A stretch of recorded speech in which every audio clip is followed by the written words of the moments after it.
Good morning, students. Second chapter we have started, forms of business organization. In this first form we have discussed already, that is sole proprietorship.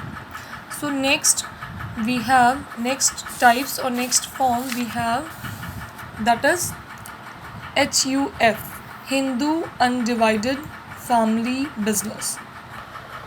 तो Hindu Undivided Family Business, or we can say that HUF. It is also known as Joint Hindu Family Business. ये इस type का business ये generally India में ही पाया जाता है. इस टाइप का बिज़नेस हिंदू अनडिवाइडेड फैमिली या जॉइंट हिंदू फैमिली बिज़नेस ये सिर्फ और सिर्फ इंडिया में ही पाया जाता है, और ये एक बहुत ही ओल्डेस्ट और यूनिक फॉर्म होता है बिज़नेस ऑर्गेनाइजेशन का. इसमें क्या होता है, ये जनरली हिंदू फैमिली से रिलेटेड होता है. इंडिया में जितनी भी हिंदू फैमिलीज़ होती हैं, इस बिज़नेस के जो मेंबर्स होते हैं वो आपस में ही फैमिली के ही मेंबर्स होते हैं. फॉर एग्ज़ाम्पल, एक हिंदू फैमिली है और उसका जो मेन और ओल्डेस्ट पर्सन है वो मैनेजर होगा, जिसको हम कर्ता कहते हैं, अभी हम आगे पढ़ेंगे. वो मैनेजर होगा और उस फैमिली से रिलेटेड जितने भी मेंबर्स होंगे वो उस बिज़नेस के ऑटोमेटिकली बिज़नेस के मेंबर बन जाएंगे. तो it refers to a form of organisation wherein the business is owned and carried on by the members of the Hindu undivided family. ये Hindu undivided family Hindu law 1956 के अंडर में ये govern होता है. इसके बिज़नेस से रिलेटेड जो भी रूल्स होंगे, जो भी हमारे लॉज होंगे, वो हिंदू लॉ जो कि 1956 में बना हुआ है उसमें सारे इंक्लूड होंगे. ये एक ऐसा बिज़नेस है जो कि हिंदू की फैमिली ही इसे रन करती है, और इसकी ख़ास एक बात ये है कि इसमें जो मेंबर्स होते हैं वो बाय बर्थ बन जाते हैं. फॉर एग्ज़ाम्पल, अगर कोई फैमिली का मेल मेंबर और प्लस ओल्डेस्ट पर्सन वो उस बिज़नेस का मैनेजर होगा, दैट वी कॉल्ड एज कर्ता. और उस फैमिली में जो भी new member, new born baby भी, अगर कोई बेबी भी बॉर्न होता है तो वो ऑटोमेटिकली उस बिज़नेस का मेंबर बन जाएगा.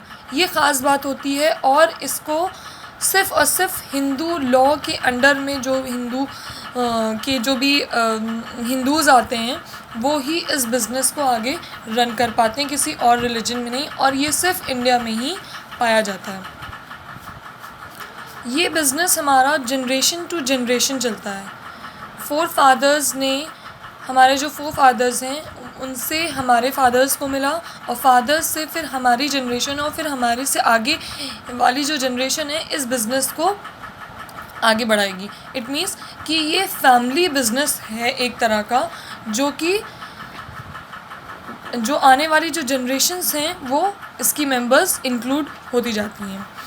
इसमें एक एल्डर और मेल मेंबर जो होगा वो इस फैमिली पूरे बिज़नेस को ओन करेगा, कंट्रोल करेगा और मैनेज करेगा. उसको ही हम कर्ता या मैनेजर कहते हैं. तो यहाँ कर्ता होता है जिसको हम मैनेजर कहते हैं, वो ही पूरे बिज़नेस को कंट्रोल और मैनेज करता है. लेकिन जो कर्ता होगा वो फैमिली का एल्डर प्लस मेल मेंबर होना चाहिए. जैसे अगर फोर फादर्स की डेथ हो गई, उसके नेक्स्ट टू नेक्स्ट जो भी मेल मेंबर होगा, फैमिली का सबसे एल्डेस्ट मेंबर और मेल भी, तो वो ऑटोमेटिकली कर्ता बन जाएगा, जो कि पूरे बिज़नेस को कंट्रोल करेगा, मैनेज करेगा, और डिसीजंस जो कर्ता लेगा रिलेटेड टू द बिज़नेस वही सबको फॉलो करने होंगे. इसमें फैमिली के जितने भी मेंबर्स हैं, चाहे फीमेल हो या मेल हो, इवन न्यू बॉर्न बेबी भी हो, तो वो मेंबर्स इस बिज़नेस के बन जाते हैं, और सब के पास इक्वल ओनरशिप, इक्वल राइट होता है कि वो अपने डिसीजंस बिज़नेस से रिलेटेड दे सकें. लेकिन बिज़नेस से रिलेटेड डिसीजन लेगा कौन? कर्ता. डिसीजंस के हम सजेशंस दे सकते हैं, एडवाइस दे सकते हैं, लेकिन उसे लेगा कौन? कर्ता डिसाइड करेगा कि किस डिसीजन को हमें पुट अप करना है. यहाँ इक्वल राइट्स होंगे, इक्वल ओनरशिप होंगे सारे मेंबर्स के, और यहाँ जो प्रॉपर्टी होगी जिससे हम आगे बिज़नेस को चलाएंगे वो होगी एंसेस्ट्रल प्रॉपर्टी। हमारे जो फोर फादर्स की जो प्रॉपर्टी होगी उसी के बेसिस पे हम आगे बिज़नेस को चलाएंगे। अगर इन केस हेवी लॉस होता है तो उसी एंसेस्ट्रल प्रॉपर्टी को हम उसी एंसेस्ट्रल प्रॉपर्टी से हम रिस्क को बियर करेंगे। So let's come to the next topic, that is features of Hindu undivided family business or joint Hindu family business or HUF. तो first we have formation. Hindu undivided family का formation बहुत ही easy होता है। इसमें at least two members की इसमें requirement होती है, प्लस इसमें एंसेस्ट्रल प्रॉपर्टी होना बहुत ज़रूरी है, इसलिए कि कभी भी हैवी लॉस हो तो हम उसी एंसेस्ट्रल प्रॉपर्टी से रिस्क को बियर कर सकें। तो टू मेंबर्स होना प्लस एंसेस्ट्रल प्रॉपर्टी होना इसमें ज़रूरी होता है। प्लस इसमें जो भी रूल्स होंगे, जो भी गवर्न होगा वो किसका होगा, हिंदू लॉ 1956 के अंडर में ये फॉर्म होगा। इसमें फैमिली के जितने भी मेंबर्स होंगे और जनरेशन टू जनरेशन ये मेंबरशिप पास ऑन होती जाएगी। नेक्स्ट पॉइंट, लाइबिलिटी ऐसे अगर हम कहें कि बिज़नेस के जितने भी मेंबर्स रहेंगे उनकी लाइबिलिटी लिमिटेड रहेगी। मतलब रिस्क अगर लॉस होता है तो उनके पास जितने भी प्रॉफिट एक्स्ट्रा में रखे हुए हैं या उन्होंने जो भी पहले से प्रॉफिट उठा के रखे हैं उसमें से कुछ अमाउंट वो दे सकते हैं। याद रखिए इस बिज़नेस के जितने भी मेंबर्स होंगे उनकी लाइबिलिटी लिमिटेड होगी, लेकिन जो कर्ता होगा इस कर्ता की लाइबिलिटी अनलिमिटेड होगी। क्यों? क्योंकि यही कर्ता है जो पूरे बिज़नेस को कंट्रोल और मैनेज करेगा, तो इसीलिए कर्ता की लाइबिलिटी अनलिमिटेड होगी। अनलिमिटेड के कहने का मतलब है कि कभी भी बिज़नेस में हैवी लॉस होता है तो ये कर्ता के नाम पे जो भी प्रॉपर्टी होगी वो उसको बेच कर ही लॉस को बियर करे। तो यहाँ लाइबिलिटी मेंबर्स की लिमिटेड होगी लेकिन कर्ता की अनलिमिटेड लाइबिलिटी होगी। Next, control. तो जैसे भी हमने बताया कि पूरे बिज़नेस का कंट्रोल किसका रहता है, कर्ता का, वही मैनेजर होता है। पूरे बिज़नेस को होल्ड कौन करता है, कर्ता करता है। तो सारी कंट्रोल किसके हाथ में रहेगा, कर्ता के हाथ में। बिज़नेस से रिलेटेड जितनी भी डिसीजंस हैं सब कर्ता ही लेगा। और बिज़नेस में आगे हमें क्या प्लानिंग करनी है, क्या मटेरियल्स लाने हैं, क्या ट्रांसपोर्ट करना है, जो भी बिज़नेस से रिलेटेड डिसीजन होगा वो सिर्फ़ और सिर्फ कर्ता ही लेगा और पूरे बिज़नेस पे कंट्रोल सिर्फ कर्ता का ही होगा। अगर हम कॉन्टिन्यूटी की बात करें तो इसमें हम कह सकते हैं कि yes this business is in continuous process. बाय अगर इन केस हैवी लॉस होता है तो इनके पास एंसेस्ट्रल प्रॉपर्टी होती है जिसको ये बेच कर लॉस को बियर कर सकें। दूसरी बात, अगर इन केस कर्ता की डेथ हो जाती है या इलनेस की वजह से कर्ता वर्क नहीं कर पा रहा है या डेथ हो गई है तो नेक्स्ट उसके बाद जो भी मोस्ट एल्डर मेल मेंबर होगा वो ऑटोमेटिकली कर्ता या मैनेजर की जगह ले लेगा। तो इसमें कॉन्टिन्यूटी बनी रहती है। कर्ता की अगर डेथ भी हो जाती है तो इसमें कोई भी बिज़नेस पे इफ़ेक्ट नहीं पड़ता है, इसीलिए ये कॉन्टिन्यूस बेसिस पे रहता है। Last point, minor members. Minor members means below 18 और न्यू बॉर्न। तो यहाँ न्यू बॉर्न बेबी भी क्यों, क्योंकि वो उसी फैमिली में बर्थ उसका हुआ है तो वो ऑटोमेटिकली वो उस बिज़नेस का HUF बिज़नेस का मेंबर बन जाएगा, भले ही वो माइनर क्यों ना हो। तो these are the features. Next we have discussed about we are going to discuss about merits of HUF। अगर हम मेरिट्स की बात करें तो first is effective control. Effective control कैसे होगा कि जैसे एक फैमिली को एक मेल मेंबर या एल्डर मेंबर पूरे फैमिली को होल्ड करके रखता है। कभी भी कोई प्रॉब्लम्स आती हैं, कुछ भी होता है तो वो सबसे पहले आगे होता है। इसी तरह बिज़नेस में भी होता है कि कर्ता इसमें सबसे मोस्ट इम्पॉर्टेंट होता है। कर्ता ही पूरे बिज़नेस को मैनेज करता है। इसमें सेंट्रलाइज्ड मैनेजमेंट और डिसिप्लिन्ड मैनेजमेंट होता है। क्यों? क्योंकि मेंबर्स भी उसी के फैमिली के हैं, कर्ता भी उसी की फैमिली का है, तो यहाँ कॉन्फ्लिक्ट्स मेंबर्स के बीच में होने का कोई सवाल नहीं होता।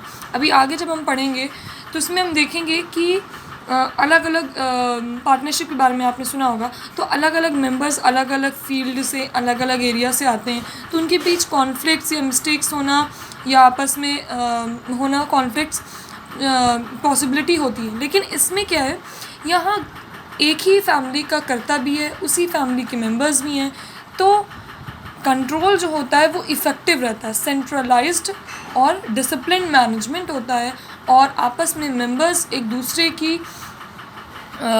प्रॉब्लम्स को देखते हुए, एक दूसरे को बिना इंटरफेयर किए हुए, जैसे बाहर के कोई आउटसाइडर्स अगर हम बात करें तो outsiders not allowed in this business, तो इसीलिए यहाँ मेंबर्स के बीच में कॉन्फ्लिक्ट्स होना भी कोई पॉसिबिलिटी नहीं होती है। तो first merit is effective control. Next is continued business existence। तो second point we have continued business existence। अगर आपको याद हो, और शायद अगर आपने इन हॉलीडेज़ में, समर ब्रेक में आपने रिवाइज़ किया हो सोल प्रोप्राइटरशिप को, तो आपको याद होगा हमने उसमें बताया था कि सोल प्रोप्राइटरशिप में क्या होता है, सिंगल ओनर होता है, सोल ट्रेडर होता है, तो उसमें कॉन्टिन्यूटी होना मुश्किल होता है।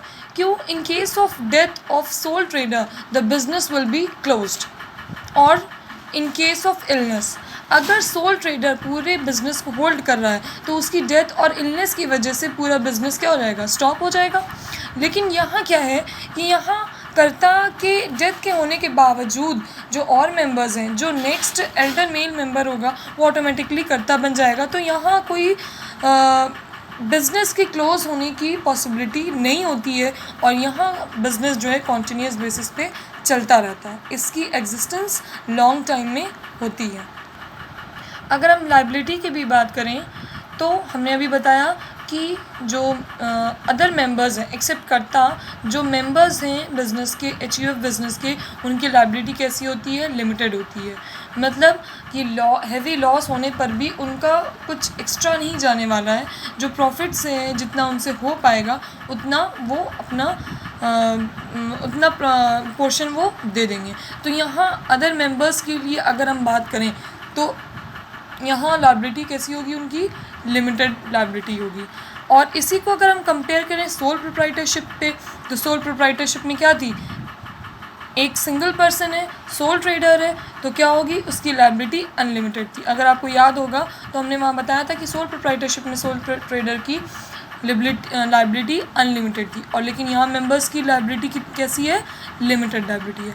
कभी भी हम अदर फॉर्म्स भी बताएंगे आपको, तो आप फीचर्स, मेरिट्स और डीमेरिट्स को आपस में कंपेयर करके जब देखेंगे तो ऑटोमेटिकली आपको सारी चीज़ें याद करने की ज़रूरत ही नहीं होगी, आप खुद समझते जाएंगे।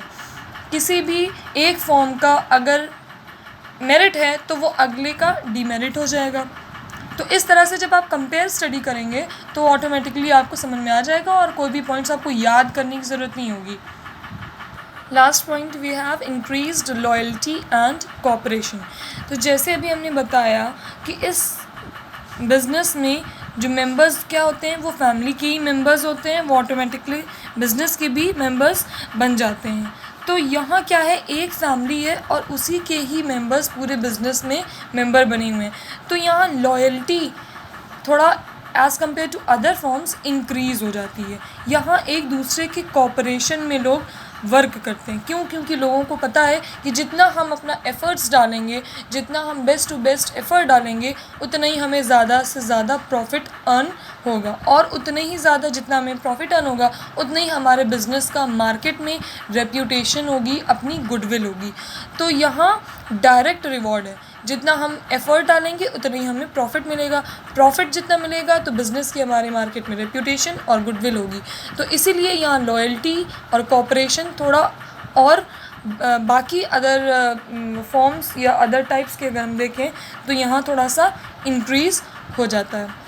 तो next topic we will discussing that is limitations or demerits of HUF.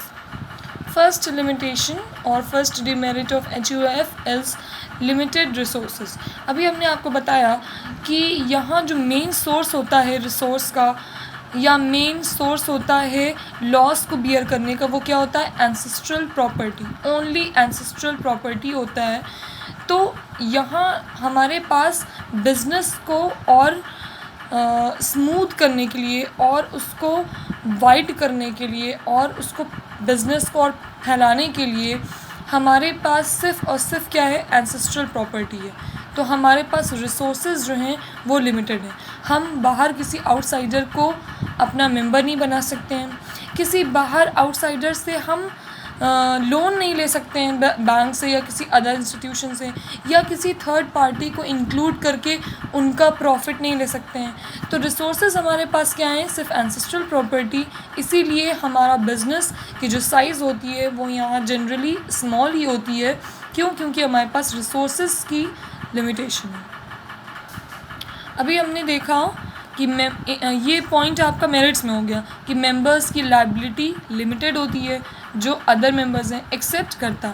अब उसी चीज़ को दूसरे वे में देखिए, वो आपका डिमेरिट्स बन जाएगा कि कर्ता की लायबिलिटी कैसी होती है? अनलिमिटेड होती है।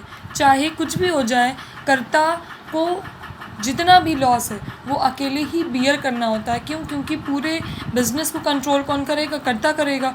तो इन केस हैवी लॉस होने पे भी कर्ता ही बियर करेगा, इसलिए इसकी लायबिलिटी कैसी होगी? अनलिमिटेड होगी। अगर एक पॉइंट आपने मेरिट्स में लिखा है तो उसका जस्ट ऑपोजिट पॉइंट आपका डीमेरिट में इंक्लूड हो जाएगा। कभी कभी आपने फैमिली में देखा होगा कि बड़े जो फ़ैसला लेते हैं या बड़े जो डिसीजन लेते हैं अक्सर हम लोगों को पसंद नहीं आता है या हम लोग के अगेंस्ट होता है। हम लोग सोचते हैं कि नहीं ऐसे नहीं, ऐसा होना चाहिए। वो भले ही उस टाइम हमको गलत लगे, बाद में सही होता है, बाद में पता चलता है कि नहीं वो ठीक था। ऐसे ही इस बिज़नेस में भी होता है। क्यों? क्योंकि ये भी फैमिली बिज़नेस है।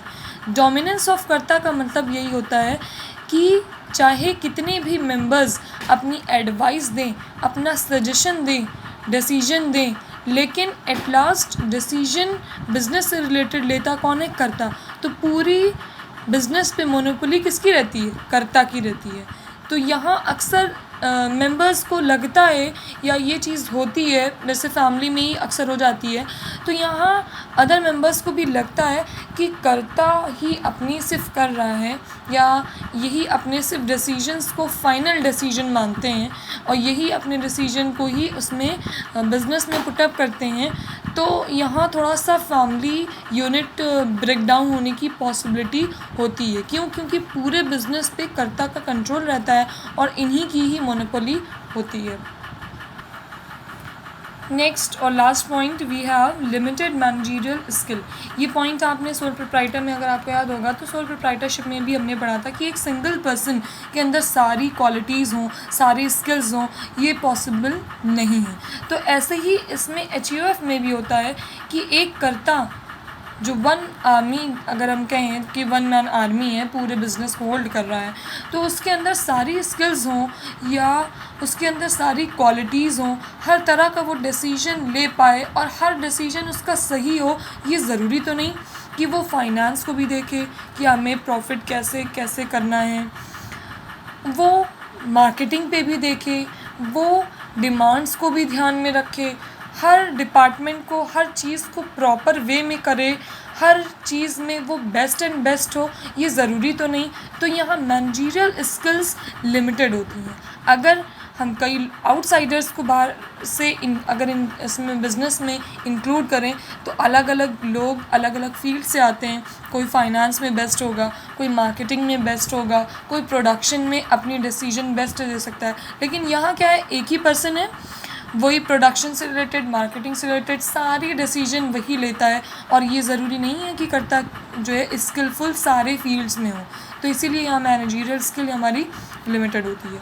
तो ये था आपका HUF, हिंदू अनडिवाइडेड फैमिली या जॉइंट हिंदू फैमिली बिजनेस या HUF। ये आपके पॉइंट्स बुक के थे।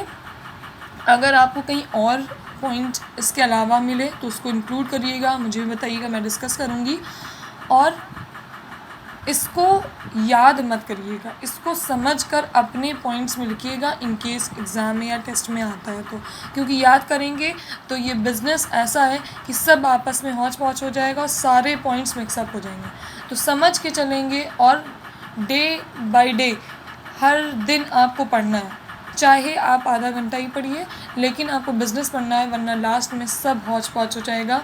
यकीन मानिए सारे स्टूडेंट्स का यही कहना है कि मैम सब मिक्स्ड हो जाता है। वो होने की वजह यही है कि बच्चे समझ के नहीं, वो याद करके पढ़ते हैं और एट लास्ट सब सोचते हैं कि सब जो है मिक्स करके लिख दें। ऐसा कुछ नहीं है, ये स्कोरिंग सब्जेक्ट है, इसको अच्छे से पढ़ के समझ के चलिए।